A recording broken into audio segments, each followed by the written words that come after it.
Satisfação revê-los. Estou muito feliz com vocês aqui. Obrigado pela oportunidade. Vivemos um momento ainda de intranquilidade no Brasil, por causa especial da criatividade de alguns.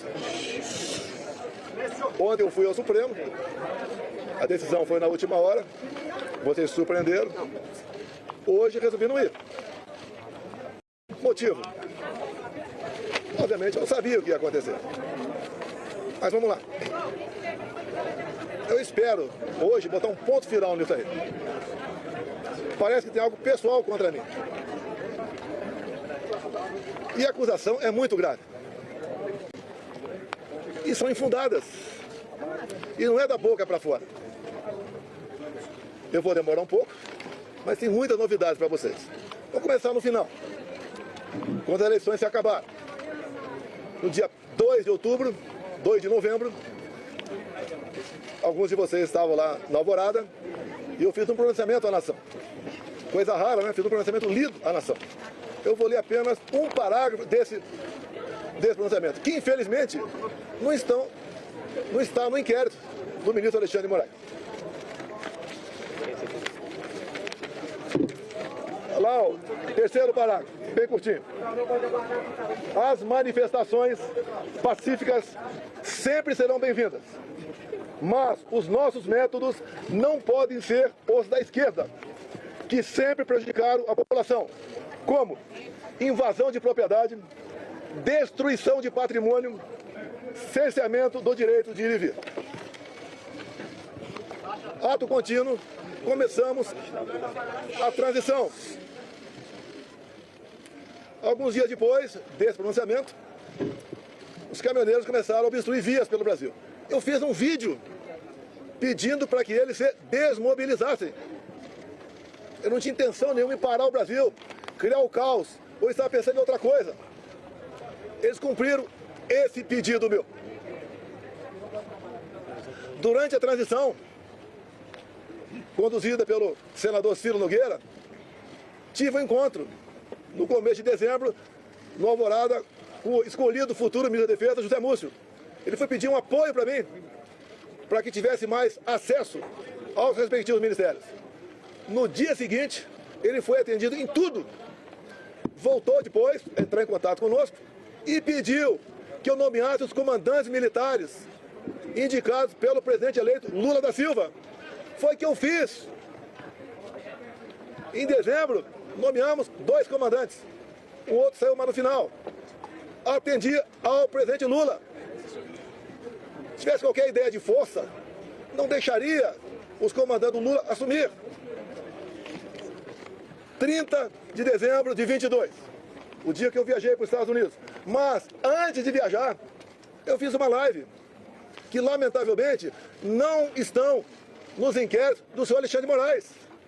Como hoje eu vi na mídia, já que não estava lá, a advogada reclamando de um vídeo que ele botou, mostrando a parte mais agressiva, vamos assim dizer, do quebra-quebra. E quando se fala em quebra-quebra, o próprio Zé Múcio, há pouco tempo, no programa Roda Viva, falou que o que aconteceu de 8 de janeiro não foi golpe. Como o ex-presidente Temer falou a mesma coisa. Como o ex-ministro Jobim também falou. Depois ele voltou atrás. E, na verdade, o resumo que eles falaram é o seguinte: golpe tem povo, mas tem tropa, tem armas e tem liderança. 2 anos de investigação não descobriram quem, porventura, seria esse líder. Eu vi entre ontem e assisti hoje o senhor Alexandre de Moraes falar que 500 pessoas aproximadamente assinaram não persecução penal, um acordo. E ele disse, o senhor Alexandre de Moraes, que no acordo essas pessoas admitiam que estavam indo para um golpe. 500 pessoas se programando para um golpe e ninguém sabia. Também, nesses depoimentos, nesse acordo, ninguém cita o meu nome. 500 pessoas, ninguém cita o meu nome.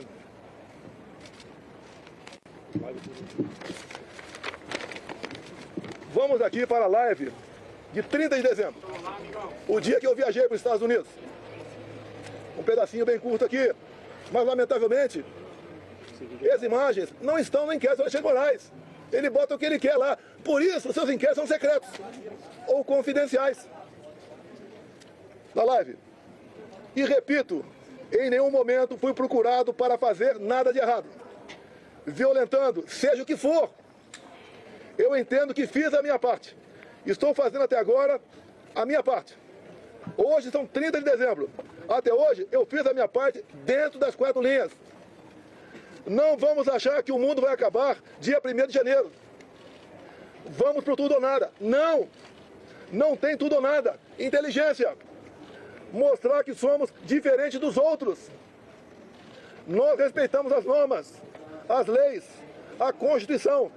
Nós sabemos dar valor à liberdade. Talvez isso seja o de mais importante. Mas o pessoal deve perguntar, por que estado de defesa? Lá atrás foi discutido estado de sítio.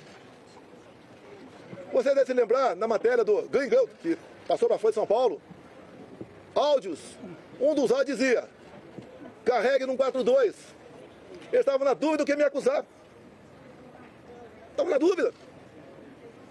Ele achou naquele momento que era melhor falar que queria dar um golpe usando o artigo 142 da Constituição. E agora, entre ontem e hoje, palavras do ministro relator, ficou convencionado por ele, está de defesa. E o decreto estava pronto para assinar. Seria então, se eu assinasse, o início do golpe. Segundo o ministro relator, configurou-se o golpe a partir desse momento. Mas, antes de uma hipotética assinatura de um decreto de estado de defesa, como está no artigo 136 da Constituição, o presidente da República tem que convocar os conselhos da República e da Defesa. Aí seria o primeiro passo. Não adianta botar um decreto na frente do presidente de estado de defesa e assinar, está resolvido. Não convoquei os conselhos da República e da Defesa. Nem as preparatórias houveram para isso.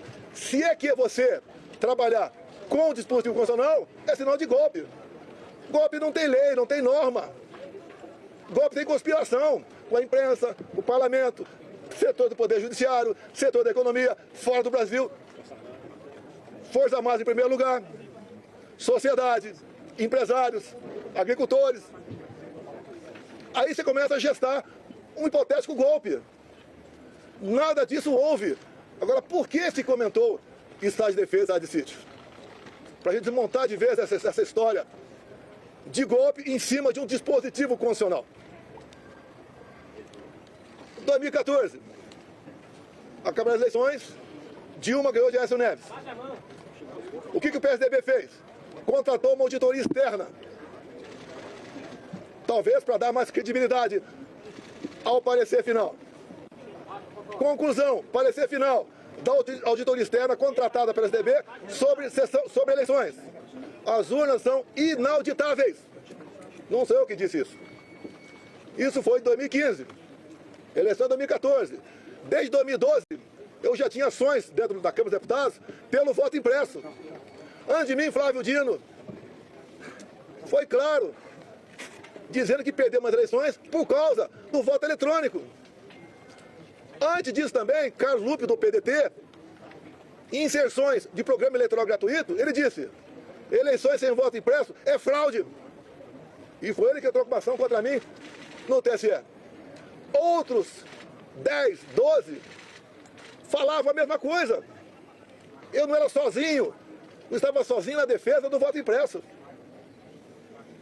Eu não sou obrigado a acreditar, confiar num programador. Eu confio na máquina. Não sou obrigado a acreditar num programador. Em 2015, eu, deputado Jair Bolsonaro, aprovou uma emenda numa proposta de lei eleitoral, cujo relator era Rodrigo Maia, permitindo o voto impresso. A senhora Dilma Rousseff vetou. Foi derrubado o veto. Na Câmara, algo surreal. Até o PT votou para derrubar o veto. Ato contínuo. Foi convidado pelo ministro do Supremo, Luiz Fux, a ir ao TSE. Chegando lá, encontrei o ministro Fux. Tratou muito bem, feliz. Ele me convidou para ir para lá. e falou que o TSE tinha tomado todas as medidas para implementar o voto impresso nas eleições de 2018. E ele falou, deputado, por falta de recurso, apenas 5% das sessões terão voto impresso. Eu falei, é uma excelente referência. É mais número de eleitores do que uma pesquisa. Eu só faço um pedido para o senhor. Pulverize as urnas. Ele falou, já está programado, serão pulverizadas. O TSE começou a preparar. Tem um vídeo do ministro Gilmar Mendes, ministro Barroso, elogiando a nova urna eletrônica com a impressora do lado. Bem, poucos meses depois, por 8-3, o Supremo Tribunal Federal disse que a urna era inconstitucional. Essa ação foi proposta pela senhora Raquel Dodge na época, chefe do MP. Porque a impressão do voto, segundo o Supremo, e ela, segundo o Supremo, e ela, a impressão do voto colocava em risco a segurança das eleições, o sigilo do voto. Esses foram os argumentos. Deixo claro que na Venezuela só foi possível detectar fraude o ano passado por causa do voto impresso. Foi a primeira vez que a Venezuela adotou o voto impresso. Por que a Venezuela fez isso? Já que o sistema eleitoral deles era exatamente igual ao nosso. Porque houve um momento que o governo Biden queria comprar petróleo da Venezuela. E não podia comprar o petróleo sem nada em troca. Então foi feito um acordo, governo Biden dos Estados Unidos, governo Maduro da Venezuela e oposição. E impuseram então o voto impresso. Ele foi testado a primeira vez, em dezembro do ano retrasado, na Venezuela, num referendo, se podia ou não invadir a Guiana para tomar posse da região desse equívoco. Que depois que apareceu o petróleo, a Guiana ficou um país cobiçado. E o Maduro, quando foi votar no referendo, falou, aqui você vota sim, sim, sim, sim, papelzinho, não é igual a outro país, é papelzinho dentro da urna. E o Maduro aceitou por que o voto impresso? Já queria ter problema com a Maria Corina ou com o Capriles, os maiores adversários dele naquele momento. O que ele fez? Tornou-os, Maria Corina e Capriles, inelegíveis por 15 anos. Qual a acusação? Atos antidemocráticos. Subiram no carro do som e criticaram o governo Maduro. Isso passou a ser ato antidemocrático. Começa a lembrar um pouquinho do Brasil ou não? As duas oposições mais fortes, fora da ficha eleitoral, o Maduro pensou que fosse entrar em campo e ganhar o WO. A Maria Corina organizou seu partido, organizou bases, fez um movimento por toda a Venezuela, muito parecido com o meu aqui, onde a multidão ia atrás. 300 mil mortes em São Paulo, milhares de pessoas por todo o Brasil. Tiveram as eleições. A Maria Corina se organizou, não vou entrar em detalhe aqui, se organizou. Quando começou a apuração, chegando na casa de 70%, o que o Maduro fez? Suspendeu. E logo depois, se autodeclarou eleito presidente da Venezuela, ou melhor, reeleito. Mas a oposição tinha boletim de urna, tinha atas. E essa questão se alastrou fora da Venezuela. Chegou-se à conclusão, então, que tinha havido fraude por parte do Maduro. E tinha que encerrar as eleições por ali, caso contrário, ia dar a vitória do Edmundo, o candidato da Maria Corina. E dali para frente vocês sabem a história. O governo brasileiro, o PT reconheceu a vitória do Maduro. O governo brasileiro, Lula da Silva já, não quis reconhecer. Houve um entreveiro entre ambos. O Maduro falou em certo momento, a sua justiça eleitoral reconheceu você vitorioso aí. A minha reconheceu aqui. Fique quieto ou vou falar. Palavra do Maduro. O voto impresso é um direito. Como a contagem pública de votos tem que ser feita. A Alemanha não aceitou o voto igual ao nosso. Presidente, sobre a decisão de hoje... Não. Desculpa aqui. Eu não vou atender, com todo respeito a você. Não vou te atender aqui. Tá ok. Depois eu fico aberto a... Então o voto impresso, mais de 400 deputados derrubaram o veto em 2016 para 2017. Eles estavam atacando a democracia, quem votou para derrubar o veto, atentaram contra o Estado Democrático de Direito. Agora vamos num ponto nevrálgico aqui sobre o voto impresso. Quando acabaram as minhas eleições, a última agora, em 22, o meu partido peticionou o TSE. No dia seguinte, o ministro-presidente do TSE, Alexandre de Moraes, não aceitou, mandou arquivo e nos deu uma multa de 22 milhões de reais. Alguém já viu um advogado ser multado por aí? Por peticionar alguém do Poder Judiciário? Se ele tivesse recorrido, a multa poderia passar para 200 milhões. Ou até mesmo, quem sabe, caçar o registro. Então, não tínhamos como discutir dentro da Justiça Eleitoral essa questão. Vamos voltar um pouquinho para 2018. Depois voltar para 22. 2018, eu ganhei no segundo turno. Uma enxurrada de votos. Teve a facada.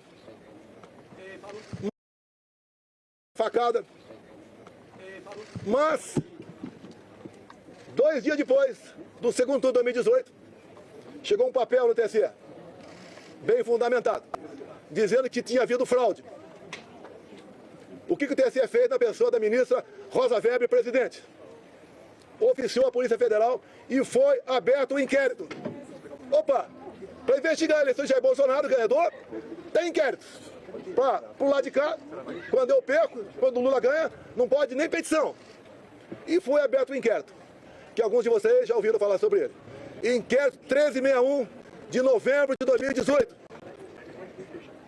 Para apurar fraude. E foi dada uma atenção muito especial, por determinação da presidente, para resolver rápido a questão de fraude. Estava na cara que já havia fraude. Para me tirar e botar o Haddad.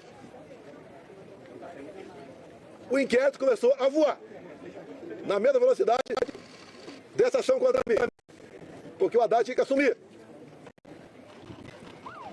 Eu fiquei sabendo desse inquérito em 21. Por que em 21? A Câmara dos Deputados começou a discutir o voto impresso. A autora da PEC, Bia Kicis, relator da PEC, Ciro de Barros, do Paraná. Alguém falou de inquérito 1361 que até aquele momento eu não sabia. A comissão especial votou um requerimento e aprovou por unanimidade para buscar esse inquérito na Polícia Federal. E o Felipe Barros teve cuidado, quando pediu esse inquérito, se havia algo reservado, algo que tivesse uma classificação sigilosa para não divulgar. A resposta do delegado, não. O inquérito chegou na mesa, então, da presidente da comissão especial aqui. Foi disponibilizado para todo mundo. O meu é extensivo. Eu também tive acesso. Aí, então, começou algo realmente inacreditável. O que estava fazendo o inquérito? Ato Tatiano, em 22, teve uma reunião dos embaixadores do ministro Fux, do ministro aqui do TSE. E ele mostrou a reunião com os embaixadores dizendo o seguinte, senhores embaixadores, então logo o TSE anuncia o resultado, o senhor deve, junto ao seu respectivo chefe de Estado, reconhecer imediatamente o ganhador das eleições. No mínimo, sinal amarelo. Fosse quem quer, eu ou Lula, é para reconhecer imediatamente. Reunir-se com embaixadores é uma política privativa do presidente da República. Ele não podia ter feito isso. Conhecedor do inquérito 1361, convidei os embaixadores, 2 meses depois, a comparecer no Alvorada. Convidei o ministro Fachin a comparecer também, é tudo aberto, dentro das 4 linhas. Ele não foi. Ali eu mostrei o que era o inquérito 1361. Eu não posso falar para vocês aqui sobre as 3 páginas, porque esse inquérito, depois que eu falei sobre ele, ele teve a classificação sigilosa de confidencial, ou seja, secreto. Tudo que acontece aqui, por parte do Alexandre de Moraes, é confidencial, é secreto. 8 delações do CID, secreto. E o que está lá dentro? Que vocês podem pedir via LAI à Justiça Eleitoral. Quem já pediu já sabe que é negado o acesso. Mas espera aí. Fala-se tanto de democracia, Estado Democrático de Direito, um documento como esse, que trata da lisura sobre as eleições, a apuração de fraude contra o candidato Jair Bolsonaro, você não pode tomar conhecimento disso? Eu aprendi desde jovem que a alma da democracia é o voto. E o voto contabilizado. Por que você não pode tomar conhecimento desse inquérito? O que tem lá dentro? O que o ministro Alexandre de Moraes quer esconder? Vamos continuar. Estou sendo acusado de tentativa de golpe. Algo pessoal deve ter percebido, da forma tão incisiva como o ministro Alexandre de Moraes conduz, ou se conduz, tem algo esquisito por aí. O que ele quer esconder? Apenas o inquérito 1361? Eu digo que o inquérito 1361 é 99%. Mas vamos lá. Houve interferência no TSE nas eleições de 22 ou não? Não vamos falar em fraude, possível fraude aqui, esqueçam. 100% confiável as urnas. Mas vamos abrir o inquérito 1361. Durante as eleições de 22, o TSE influenciou, jogou pesado contra eu e a favor do candidato Lula. Eu não pude mostrar imagens do Lula defendendo o aborto. Eu não pude mostrar imagens do Lula falando que o pobre coitado rouba um celular para tomar uma cervejinha. Eu não pude mostrar imagens do 7 de setembro. Imagens do enterro da Rainha Elizabeth. De parte do meu discurso na ONU. O Lula ao lado de ditadores. Eu não podia mostrar nada. Eu não pude mostrar imagem do Lula com o gorro CPX na cabeça, que eu me reuni com embaixadores aqui. Ele foi no Morro do Alemão, se reuniu com líderes comunitários que só são eleitos com apoio do tráfico. Eu não pude mostrar nada. Na reta final, 1,5 milhão de inserções da rádio foram negados. Nordeste especial, a grande parte lá não apareceu. E como fomos reclamar, ainda fomos advertidos. Culparam a nós. Assim se comportou o sistema eleitoral. E mais ainda, mais grave, a diferença foram 2 milhões de votos. Está no papel, 2 milhões de votos. O TSE fez uma campanha massiva para que jovens de 16, 17 anos retirassem seu título. Essa faixa etária, 75% vota na esquerda. Mais de 4 milhões de jovens retiraram o título. Só aí dá uma diferença a mais, ponto cada 2 milhões de votos. Mas uma lei eleitoral, para ter eficácia, ela tem que ser sancionada 1 ano antes das eleições. As resoluções, 6 meses antes. Entre o primeiro e o segundo turno de 22, houve a resolução do TSE. Era para censurar. Até a ministra Carmen Lúcia falou o quê? Olha, eu sou contra a censura, mas o momento aqui é especialíssimo. Vou votar sim. E o Alexandre de Moraes aprovou uma resolução entre o primeiro e o segundo turno, proibida por lei. Com mais força ainda, a Justiça Eleitoral foi para cima do pessoal da direita, desmonetizando páginas, derrubando páginas, prendendo gente. Fizeram barbaridade contra a minha pessoa. A Justiça Eleitoral se comportou corretamente, dado que eu falei aqui, sim ou não? Eu que sou golpista? Eu que sou golpista? Esses 2 vídeos aqui estão nos autos do inquérito. Os advogados reclamaram de um vídeo que estava hoje, foi mostrado aqui no TSE. Eu sou o culpado. Repito, na delação do Cid, ele diz que, vamos partir do princípio, está tudo certo com a delação dele. Ele diz ali que ficou sabendo do 8 de janeiro, no dia 8 de janeiro. Já falei, estou repetindo, nos 500 acordos de não persecução penal, em nenhum deles, que eu tomei conhecimento, alguém cita meu nome. Graças a Deus eu saí aqui dia 30 de dezembro, porque eu não queria passar faixa para um cara com passado, como o Lula tem. Não há crime nenhum não passar faixa. Não está escrito que é proibido passar faixa. Fui para os Estados Unidos. E essa artimanha do 8 de janeiro, eu falo artimanha porque o ministro Flávio Dino, na Justiça, negou os vídeos do 8 de janeiro. Quase 200 máquinas. Ele entregou apenas 4 vídeos e falou que o contrato tinha vencido. Pelo amor de Deus, pelo amor de Deus. Eu sou golpista? 8 de janeiro, eu estava nos Estados Unidos. Uma das 5 acusações contra mim é destruição de patrimônio, só se for por telepatia. Existia, pegaram, fizeram pesca probatória, reviraram a vida de todo mundo, 3 buscas e apreensão em casa, não acharam nada a meu respeito. O próprio Cid falou que os militares estavam de férias no início de janeiro. Daí inventam, o Lula ia assinar uma GLO. Se assinar é problema dele, pô. Vai dar golpe com o comandante do Lula? Se os meus tivessem mantido, podia até ter uma elucubração nesse sentido. Os comandantes jamais embarcariam numa aventura. Discutir, como disse o então comandante do Exército, discutir hipóteses de dispositivos constitucionais não é crime.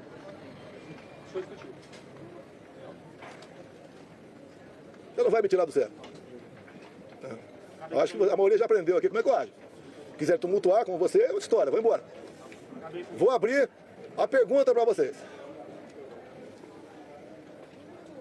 Diz Alexandre de Moraes que o golpe começou dia 29 de julho de 21. Um ano e meio antes de acabar 22. E ele tinha aqui, para dar ênfase à historinha dele, tinha que acabar de 8 de janeiro. E como é que ele chegou 29 de julho de 21? Pegou de janeiro e começou a voltar. O que aconteceu nesse dia que vocês não ficaram sabendo? Ou foi a PF que descobriu? Aquela banda da PF. Nesse dia eu fiz uma live, onde eu falei sobre o inquérito 1361. Qual o problema? O inquérito ostensivo. E diz ele que eu difundi fake news. Eu difundi o que tinha dentro do inquérito. Se é fake news, o inquérito é mentiroso. Esse inquérito está inconcluso até hoje. Saiu de Brasília e foi para São Paulo. Nenhum delegado quer assinar o relatório final. Dado as barbaridades nessas 3 páginas sobre o sistema eleitoral. Eu acredito que vocês querem ter conhecimento disso aí. Vamos botar um ponto final? Vamos. O senhor Alexandre de Moraes suspenda o sigilo do inquérito 1361 de novembro de 2018. É fácil. Vamos para a verdade, vamos botar tudo na mesa. Por que essas prisões absurdas? 17 anos, como 14 para a Débora agora. A Débora é uma golpista, terrorista. Ela está sofrendo mais que qualquer ser humano para sofrer na vida. Ela acorda e dorme, sem dar um beijo, sem dar um banho nos seus filhos. De 10 e 7 anos de idade. Por que 14 anos, 17 anos? Quer botar 30 em mim? Se eu tivesse devendo qualquer coisa, não estaria aqui. Fui para os Estados Unidos, graças a Deus, que se tivesse aqui de 8 de janeiro, estaria preso até hoje.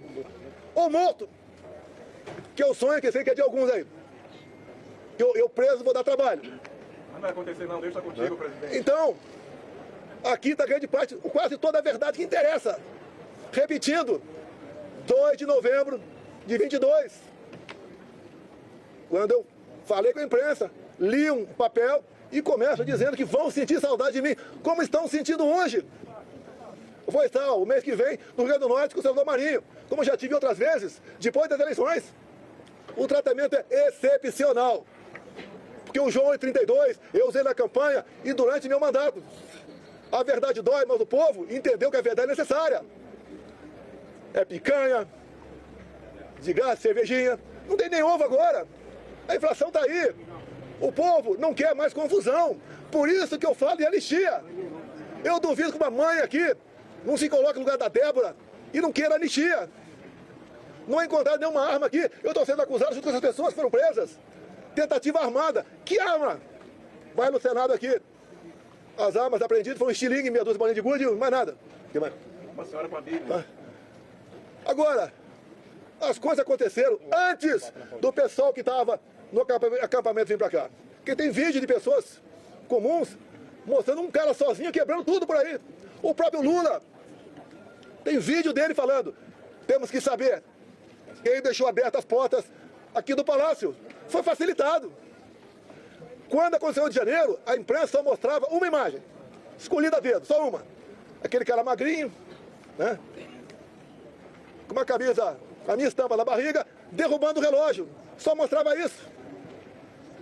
Alguns dias depois, o Lula estava fora do Brasil, eu acho que era a China, defendendo a mudança do padrão dólar. 3 dias depois, a TV CNN mostrou as imagens do G. Dias lá dentro. Junto com perigosos, terroristas e golpistas, ele andando à vontade lá dentro. Dorme aqui embaixo, no meu tempo, por volta de 60 militares. A maioria cabe soldado, armado. E a ordem é qualquer negócio, ir pro pau, armado, um fuzil. Alguém viu algum soldado armado nesse dia? Facilitaram a entrada deles. Não resta mais dúvida tocante a isso. Comigo, até o ministro Fux falou hoje, né? E temos 7 de setembro que ele ficou preocupado. E daí ele falou, graças à Polícia Militar do DF, nada aconteceu. Naquela época, o ministro Fux falou comigo, eu era presidente. O ministro, fique tranquilo, o nosso pessoal não faz baderna. Quando acaba o movimento, não tem papel no chão. Se é na Paulista, não tem um vidro quebrado, não tem um cesto de lixo incendiado. E numa boa, sem problema nenhum. O que assusta um outro lado, quando se fala em sistema? Que comigo foi diferente. Deus me deu a segunda via e me deu um mandato. E eu montei um ministério técnico, coisa que vocês nunca viram na vida de vocês. Como agora, continua o balcão de negócio. Ministério estatal, bancos oficiais. Comigo não tinha isso. Apesar da pandemia, que a gente lamenta as mortes. Gastamos R$1 trilhão. Reflexo da guerra. Terminamos 22 com um saldo de 54 bilhões. Negociei com o Arthur Lira aqui. Votação de um projeto para a gente poder zerar impostos federais de combustíveis. E zeramos. O Paulo Guedes, na nova política dele de reindustrialização, diminuiu em 30%. O IPI de 4 mil produtos. Eu zerei imposto de importação de muita coisa. Pneu de caminhão, peça de trator, material para energia fotovoltaica, medicamentos. E eu comecei a arrecadar mais. Com esse governo, só se fala em taxa. O Lula só acerta quando ele revoga uma medida sua ou de um ministro seu. Com a portaria de carimbar a validade do ovo. Ele só acerta quando revoga. A imprensa fala aqui, parte da imprensa aqui, Copacabana flopou. Flopou. Eu não sei quantas pessoas tinha lá. A USP, o pessoal cabelo colorido, falou que tinha 18 mil. Eu tinha um quarto de Maracanã. Um quarto de Maracanã. A PM falou 400 mil. Mas nós levantamos que tinha mais 3 milhões de pessoas assistindo via internet. Como, por exemplo, a Rádio Ouro Verde. Corrigindo aqui, 3 milhões e meio de pessoas. E quando eu falei em concentrar no Rio, com todo respeito aos parlamentares do meu lado, se ele tivesse um movimento na cidade dele, ia ter uma certa repercussão. Que eu queria que o pessoal ouvisse o que eu falei, o que o Malafaia falou, o que o Nicolas falou. Vamos mudar um pouco esse repertório para São Paulo. Vamos ver se a Damares fala. A Michele volta para lá, porque ela estava em convalescença. Agora, dia 30, agora, vai ter um movimento da esquerda. Estou até promovendo. O movimento da esquerda na Paulista. Qual é a pauta? Prisão para o Bolsonaro. E sem anistia. Lá não tem mãe, não. Que não se coloca no lugar da Débora. Vamos ver quantas pessoas vão para lá. Na semana seguinte, 6 de abril, vai ter o nosso. Tudo acertado com o Tarcísio. Devemos ter pelo menos 6 governadores. Mais de 50 parlamentares. Vamos continuar nessa luta da anistia. A anistia é perdão, é passar borracha. É fazer o Brasil voltar à sua normalidade. Eu não quero conflito, confronto. Eu quero o bem-estar do meu povo. Não tenho obsessão pelo poder, tenho paixão pelo Brasil. E quando alguns falam inelegível, por que eu estou inelegível? Porque me reuni com embaixadores? Não foi com traficante no Morro do Alemão, não. Abuso de poder político? Qual voto eu ganhei junto a embaixadores? A outra inelegibilidade, abuso de poder econômico. Acabou aqui o 7 de setembro. Com toda certeza, 1 milhão de pessoas aqui. Parecia uma plantação de girassol amarelo. Deixei minha faixa. Acabou o 7 de setembro. A estrutura dos palanques que estavam por lá de lá, subi no carro do som Cida Malafaia. E ali, eu fiz o pronunciamento. E que coisa ridícula. Por ocasião da votação da minha elegibilidade, o ministro Alexandre de Moraes, falando, inclusive, ele fez um coro de imbrochável, imbrochável. O que é isso? Eu falei para um cara lá embaixo, aquela medalha minha, não foi no microfone. E se tivesse falado, qual é o problema? Como agora tá um grito aí, quando qualquer lugar que eu vou, chip, chip, chip. Qual o problema? Qual o problema? Alguém viu corrupção estatal comigo? Acabaram com os Correios. Viu o rombo do Banco do Brasil? Como é que era, por exemplo, Porto de Santos? Dava prejuízo anual de 500 milhões.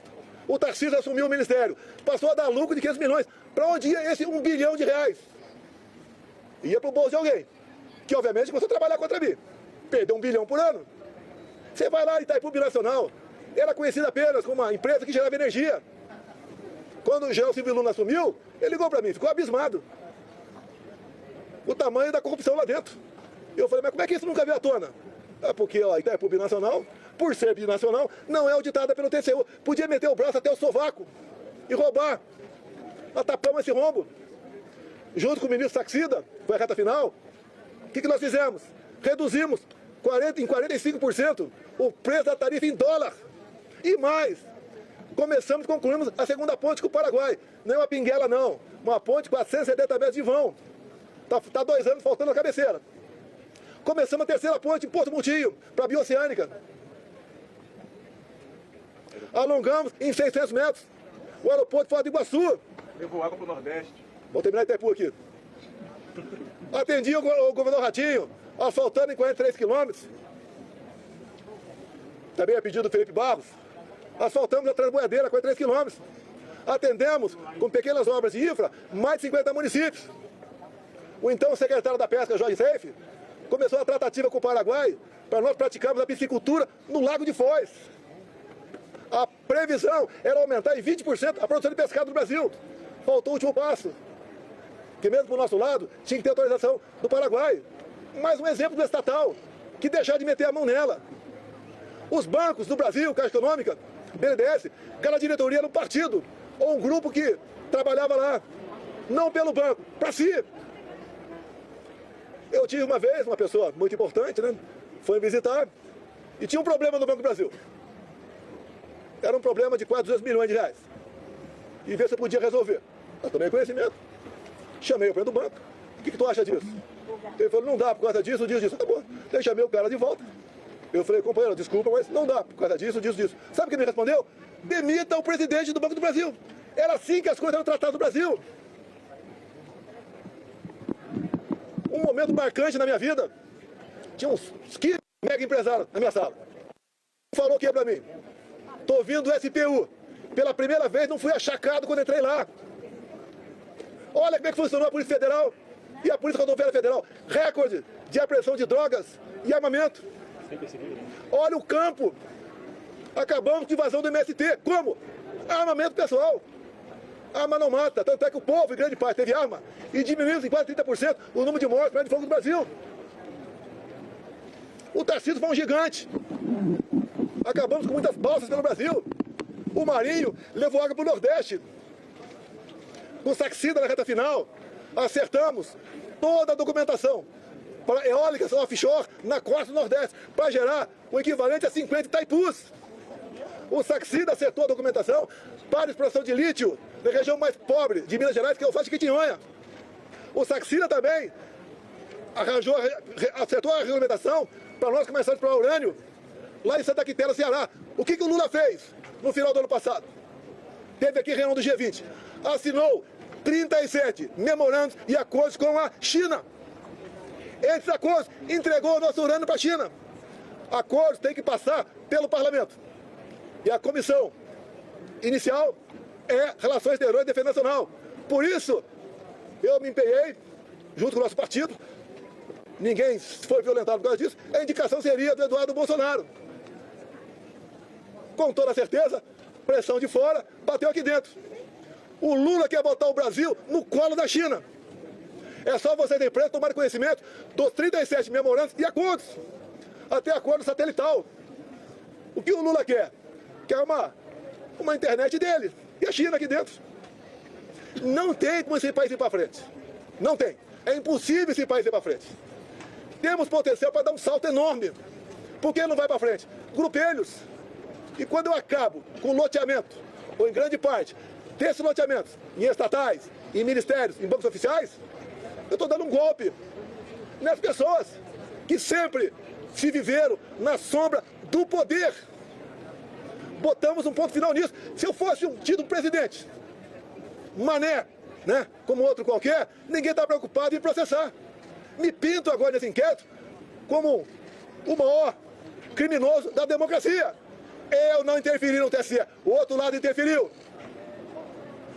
Eu não soltei nenhum bandido para disputar a eleição. Eu não tornei nenhum bandido elegível, anulando condenações para poder disputar a eleição. Dá para entender uma união de Alckmin com Lula? Com tudo que eles foram no passado? Que constrangedor pro Alckmin ir no evento com Lula e cantar Internacional Socialista. O Alckmin pro Irã fica ao lado de 4 terroristas, 3 já foram eliminados. O Alckmin e Lula falar que o Hamas não é um grupo terrorista. O que eles querem fazer com a Polícia Militar agora? Numa PEC. Acabar com a Polícia Militar do Brasil. Não tem nada para dar certo esse país. Vou encerrando, abrindo para alguma pergunta. Presidente, o Venezuela tem uma eventual prisão agora. Pessoal, obrigado aí. Os advogados orientando aqui a não dar... Presidente, Pessoal, obrigado aí. como que você sentiu esse julgamento, presidente?